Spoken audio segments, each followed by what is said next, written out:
You're listening to the Greeks Gridiron. Now here's your host, Ethan Haristadoulou. Good afternoon, everybody, and welcome back to the Greeks Gridiron. I'm Ethan Haristadoulou, and today, as we begin to start making predictions for Week 2 of the NFL, we're starting things off, of course, with Thursday Night Football action between the Commanders and the Packers. Good matchup, two really good teams, plenty to discuss and get into. So as always, I invite you all to comment down below. Let me hear from you all, thoughts, opinions on the game, who you have coming out on top here. As always, a reminder, I am not a betting show. I am a guy that likes to talk ball with you. So fire away, let me hear from you all. They're coming off a really good first week. Straight up picking winners, 13-3 for week number 1. By far the best week 1 I have had doing this point blank period. That being said, beginning with the Commanders and the Packers here. The way I look at this matchup here, both teams coming off of really strong victories. If you want to give Green Bay a little bit more credit for beating what is considered a better opponent than the New York Giants for the Washington Commanders, I think that is a fair thing to note there. But this is a good pair of good teams. Two teams that a lot of people expect to be making a run for the playoffs this year and probably making a deep run through the playoffs. But the first thing I'm looking at here, and I think this just goes without saying when you're facing the Washington Commanders, is just how Green Bay's run defense handles dealing with both Jayden Daniels, and I feel like we need to add him into the conversation as well. 7th round pick, and the hype is apparently real, Ja'Cory Crosky-Merritt. Jayden Daniels obviously doing his thing, this past weekend, 68 yards on the ground, but then Ja'Cory Crosky-Merritt, 82 yards, averaging 8.2 yards per attempt of the total 220 yards that were racked up by Washington against the New York Giants in this matchup here. Green Bay did hold Detroit to just 46 yards in that first game, a measly 2.1 yards per attempt on 22 carries. And for what it's worth, Detroit has a pretty good stable of running backs over there in David Montgomery and Jahmyr Gibbs. So definitely a fun thing to keep an eye on here, but this will be a good real test as far as how this defense in Green Bay can handle a very mobile quarterback, a very different type of threat than what you saw in Jared Goff in week number 1 with the Lions. Another thing I'm very curious about, Jordan Love definitely looked far better last week in comparison to certain stretches of how he did last season. I feel like if you were to summarize Jordan Love in one word, simply put, efficient going through week number 1. 16 of 22, didn't need to throw the ball a ton because the offense was working in a very balanced manner. 2 touchdowns, 188 yards to the air, about 73% completion rate.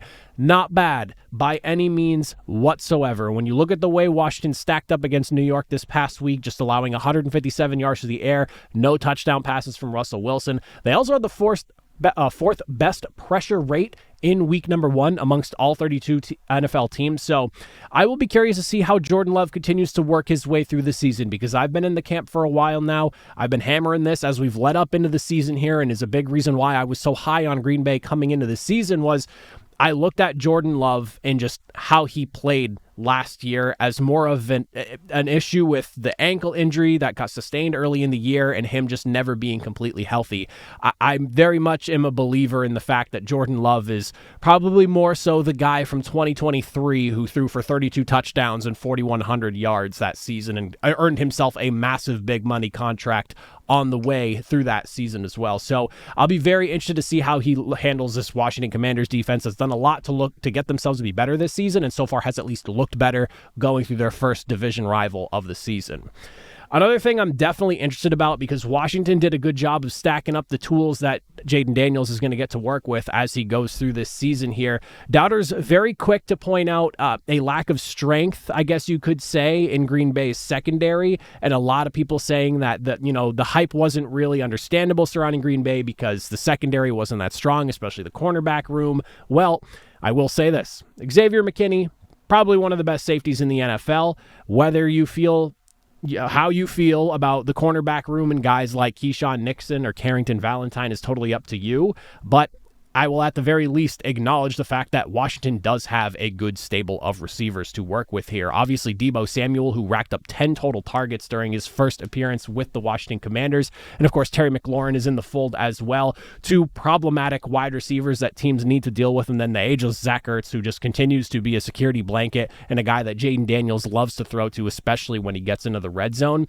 This is definitely one of those things where I'll be curious to see how it plays itself out here. This is and for what it's worth, I mean, Green Bay, they held Detroit in check pretty well, I would say, considering they only let up 200 yards, and that's a wide receiver room that houses guys like Amon-Ra St. Brown. You also have yourself Jameson Williams. You have a really good tight end in Sam Laporta as well. The running backs can catch out of the backfield as well, especially Jahmyr Gibbs. It's a really talented group of guys. Isaac Tesla has been wowing people so far throughout the year and had an insane catch last week as well. So it's not like Green Bay didn't have a tall task the first time around, but I will say that I think they passed their first test, and Washington kind of looks like the second one.